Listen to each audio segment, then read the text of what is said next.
You want to see that kind of investment continue if we're going to get to, where people think the battery electric vehicle is going in terms of the industry.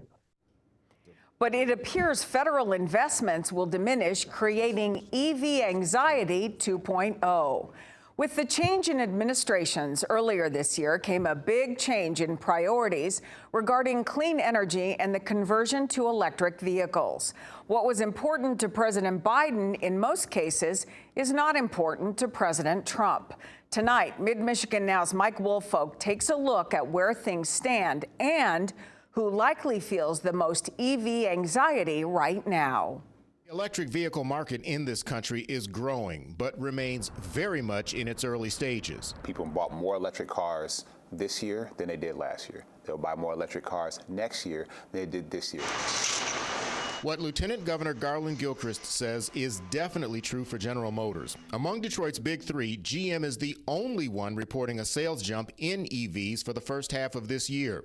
But how long can that last with the federal government under President Donald Trump reversing the various incentives that the government under then-President Joe Biden put in place? It's kind of pulling the rug out from under them when the policy changes. Combined, GM, Ford, and Stellantis initially invested roughly $120 billion in EV technology. They made this investment based on the trajectory of policy in this country to some extent. Auto analyst David Zoya says not having a clear, stable policy on EVs has left the auto companies in a bind. When you have things jumping back and forth, that just creates havoc in the industry. That policy havoc also resonates at the state level and with EV owners. All these new cars and stuff coming up, and the infrastructure's not there to support them yet.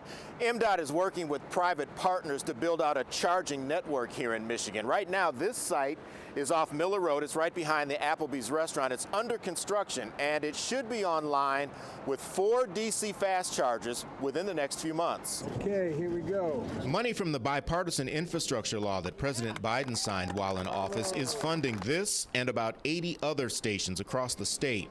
Michigan was granted $110 million. $58 million is in hand. We're waiting for additional clarity from the Federal Highway Administration for the remaining $52 million. If President Trump's pause on the program is lifted, Steve Minton with MDOT says the state can finish building out the charging corridors, placing stations every 50 miles along major travel routes, and possibly build in rural and urban areas. Is there a general ballpark figure that you're spending on each one of these stations? The average cost for the installation of a charging station through the Nevia program is about $750,000 to $800,000. Based on that, he says the state could install 100 to 150 stations.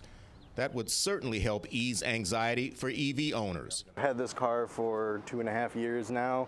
There's been no new fast chargers or anything that I've been able to use put in around here. Now, if you're a prospective EV owner, your anxiety level might be rising, and in turn, the same could hold for individual car dealers. When these incentives come off at the end of September. That was not a mistake.